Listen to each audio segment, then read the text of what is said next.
Live from the front lines, welcome to Stats Chat, hosted by Zinda and Kalen Sigecan. This is where strategy meets straight talk.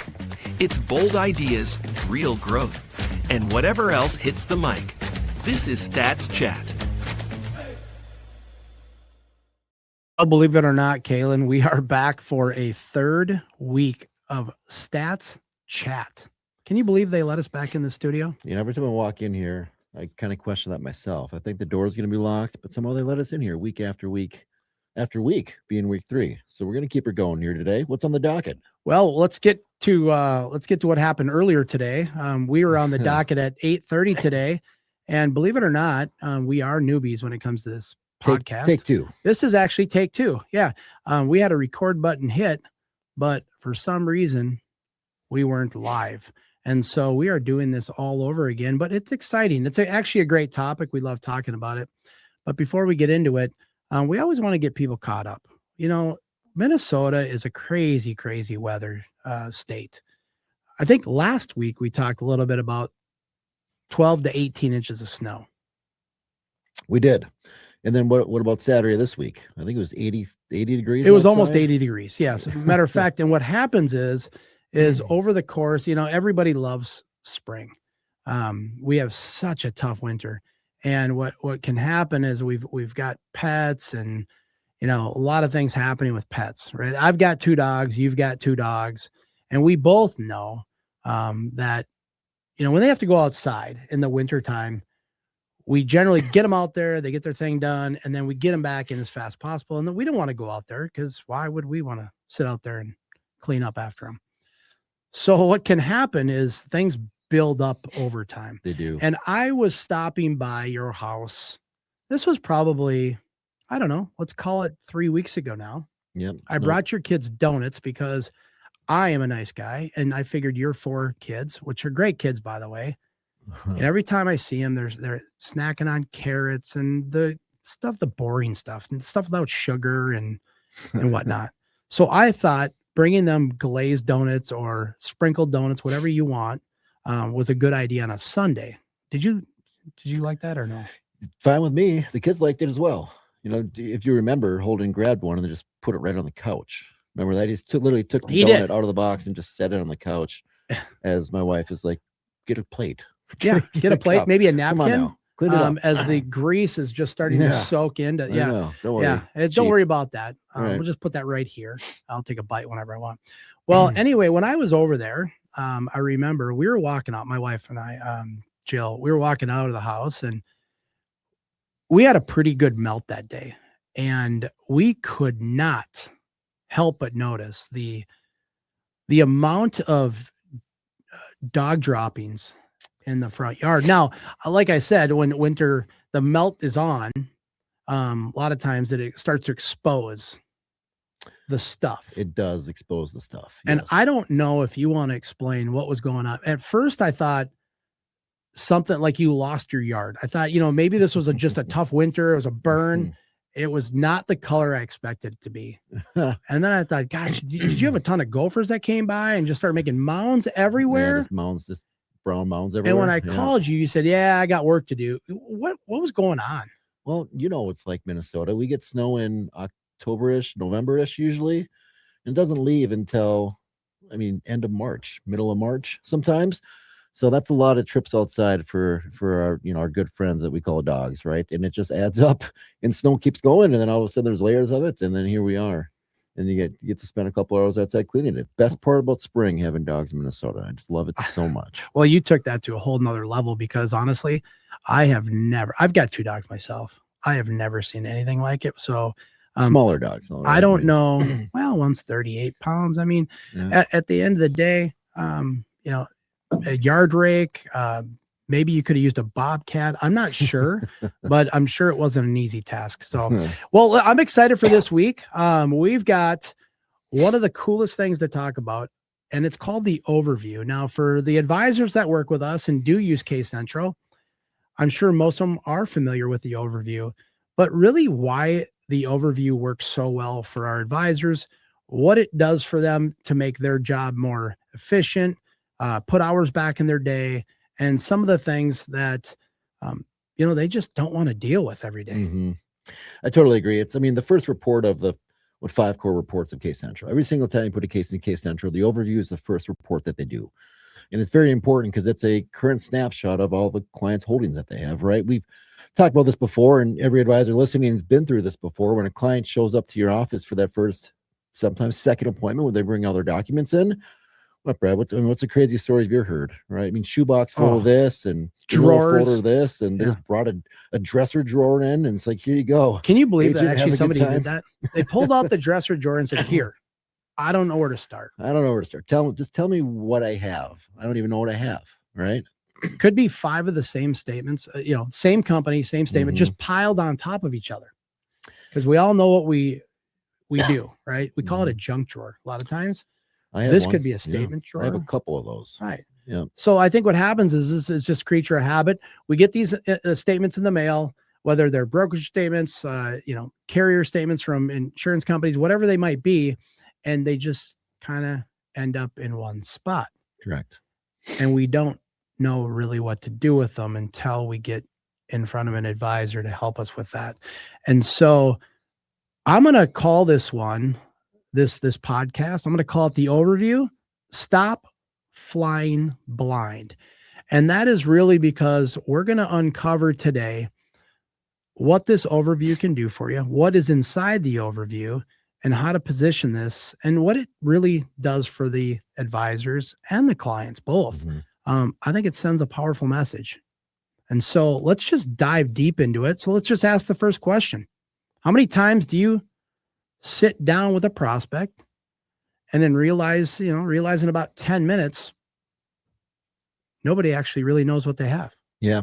Obviously people are going to have the clients that are engineers and accountants and, probably stay on top of their stuff. But majority of, I'll call it baby boomers nowadays, really aren't that tech savvy. They get, like you said, they get statements, they get this, they get that. They don't know where it is, who owns it, what it's invested in. They think they're properly allocated the correct way. But it turns out a lot of times that's not the situation. These are people too that still to this day will write a personal check, right? That's funny when you see that every now and then. Yeah, you do. And my dad's the same way. Checks and balances. I mean, that's what they've done.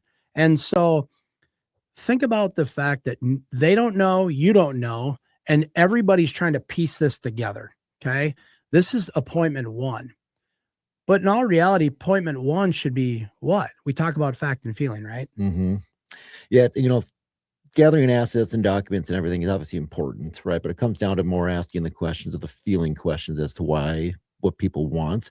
That's how they make decisions at the end of the day. It's not about the numbers. For some people it would be, but majority of the time it's the feelings, it's the wants, it's the needs in retirement and what they're actually looking for. So it's very important you ask those questions and then figure out how it ties into what they currently have or what they're currently looking for, right? Absolutely. Yep. And so we talk about financial guesswork, right? And when we sit down with a client, a lot of them will go, I have this 401k and I really don't know what I have in savings, but I have a savings and maybe I've got an annuity or two, maybe an investment. Those are type of questions that they really can't answer because they don't dive deep into their statements every single time they get one. They look at that end balance and at the end of the day, they're just hoping that they don't go backwards. They hope it grows. They hope it grows. Right. And it continues to grow and they're kind of happy and they don't ask questions. I mean, but they should be asking questions, right? 1000% asking questions. And so what this is going to do, being able to just take all of the statements, right? As an advisor, you focus 100% on figuring out what their retirement needs to look like or what they want it to look like. Have them paint the picture. Let the overview take care of all of the other answers that you're looking for, right? There are going to be 1,000 statements here, lots of numbers, but honestly, that can take so much time. Glad you mentioned that there. Together. I mean, time alone, a lot of advisors, what's an average advisor? If you're doing, decent production out there, meeting with per week, 8, 9, 10 clients per week. Yeah, I would say minimum of 6 appointments. And if they're new, 2 hours of time, that we're talking 10, 12, 14 hours. Just looking through paperwork, right? Thumbing through paper, trying to see who owns what it's invested in, if it's qualified, if it's non-qualified, if it's a variable, what's the cost basis on it. Like all these things are things that advisors need to know. They need to know them if they're putting together a good plan for the client's point of view, but the last thing advisors should be doing is sitting down and spending their time doing it, right? So as a reminder, Case Central and the overview is exactly that, is it not? It is so that, matter of fact, let's just take a step back for a second. I was just thinking of something. This might be the craziest analogy ever, but maybe it's not even an analogy. But if somebody called me up and said, hey, Brad, you can let me know anytime you need your gas tank filled. I'll pick up your car, go get the gas, put it in the car, bring it back, and you're driving again.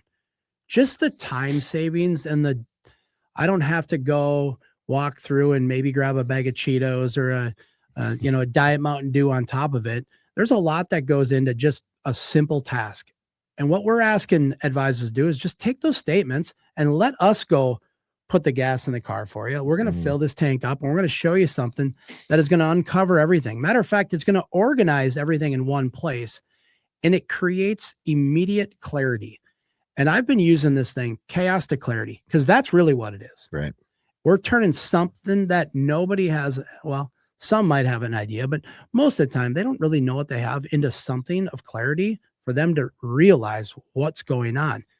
And now everybody sees everything inside of this. The client sees everything. There's no more guessing, no more confusion, and no more, we will figure it out later. And so, it brings us to another thing of what else can this report do?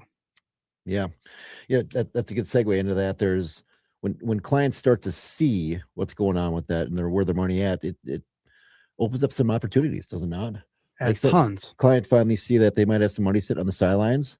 I'm the same way sometimes. You got money sitting in a checking account somewhere. You just want to have some money there just in case, rainy day. But as you get older, you don't really need as much, but you don't have expenses going out the door as much. Right? There's a ton of money sitting on the sidelines. They, might finally realize they have exposure to an area that they shouldn't be invested in, right? They think that they're just, allocated in multiple areas.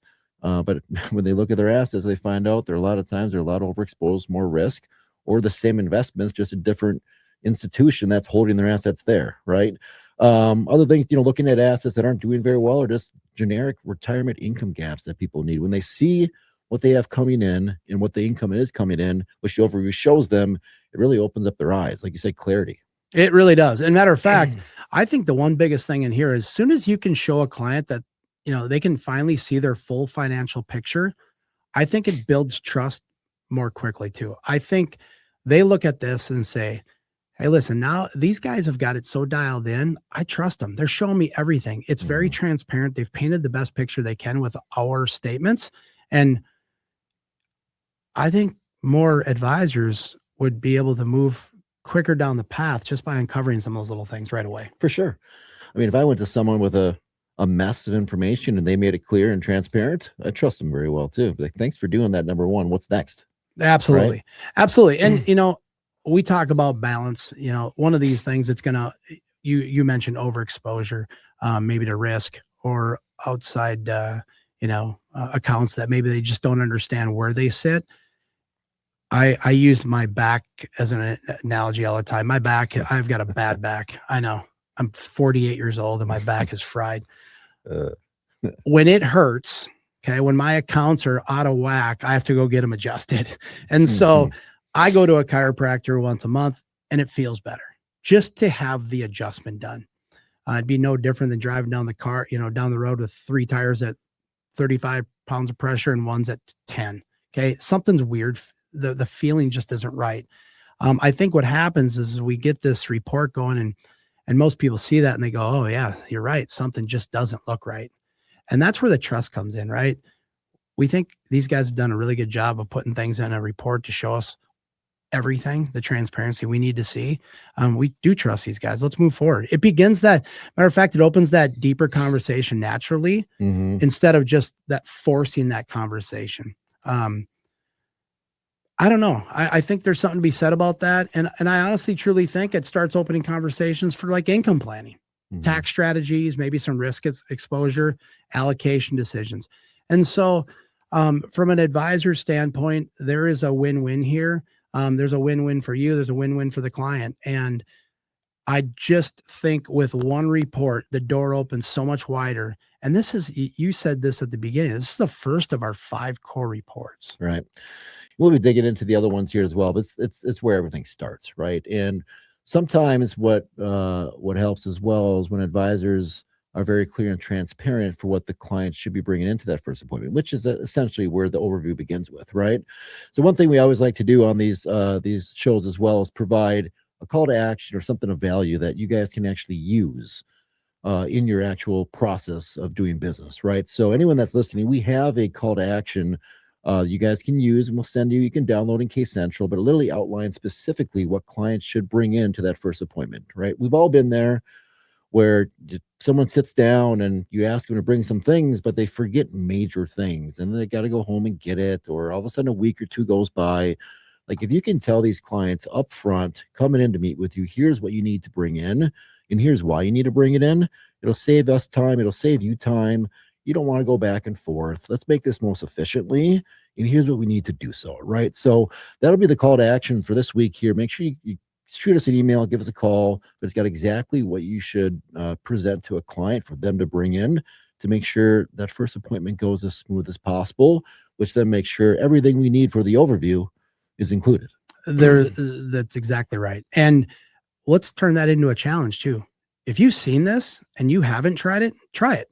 Right. Let's make it a challenge too. So if you've dabbled a little bit with it, make sure you put it to good use.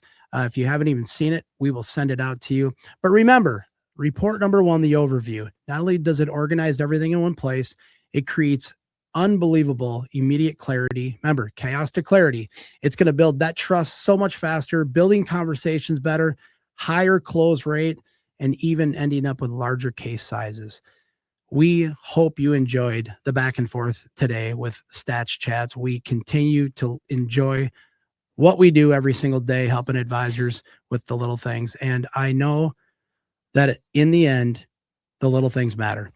This is the wrap up of week 3. Kalen, thanks so much for taking your time out of your busy schedule with Dance Dads. By the way, before we do end Dance Dads yesterday, do you want to give everybody an update where you're at? No, not much of an update. It was the same thing last night. 50 dudes dancing around, sweating their, you know what? Sounds amazing. It was good. Well, with that being said, we're going to let everybody get back their busy days, and live from Studio 3, the G Center, Gradient coming at you live. Stats Chats, week 3. Signing out. Brad and Kalen do not offer investment, legal, tax, or accounting advice and are not affiliated or endorsed by the Social Security Administration or any government agency. The opinions herein may be from personal experience and may not necessarily be those of Gradient Financial Group, its employees, or affiliates. Any results, topics, or outcomes are for informational purposes only. Financial professional use only.